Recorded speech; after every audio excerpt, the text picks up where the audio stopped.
Classification of prove drugs பார்க்க போகிறோம். 6 types of classification இருக்குது.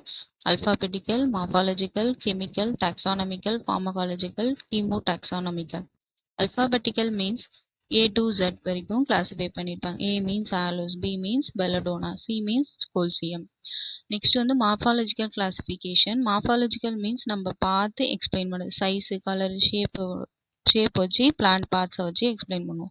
நெக்ஸ்ட் வந்து கெமிக்கல் கிளாஸிஃபிகேஷன் அப்படின்னா, இப்போ ஒரு ட்ரக் எடுத்துக்கிறோன்னா அதில் என்ன கெமிக்கல் கான்ஸ்டியூன்ஸ் ப்ரெசென்ட் ஆயிருக்கோ அதை வச்சு கிளாஸிஃபை பண்ணுவாங்க. நெக்ஸ்ட் வந்து ஃபார்மகாலஜிக்கல் கிளாஸிஃபிகேஷன்னா தெரப்யூட்டிக் எஃபெக்டை வச்சு கிளாஸிஃபை பண்ணுவாங்க. துளசினா எக்ஸ்பெக்டோரண்ட்டாக யூஸ் ஆகும், புனர்னம்னா டயூரோட்டிக் எஃபெக்ட் கொடுக்கும். டாக்ஸானமிக்கல் கிளாஸிஃபிகேஷன் அப்படின்னா biological name and family species வச்சு இந்த பிளான்ட்டை கிளாஸிஃபை பண்ணுவாங்க. நெக்ஸ்ட் வந்து கீமோ டாக்ஸானமிக்கல் அப்படின்னா கெமிக்கல் அண்ட் பயாலஜிக்கல் நேமை வச்சு கிளாஸிஃபை பண்ணுவாங்க. தேங்க்யூ.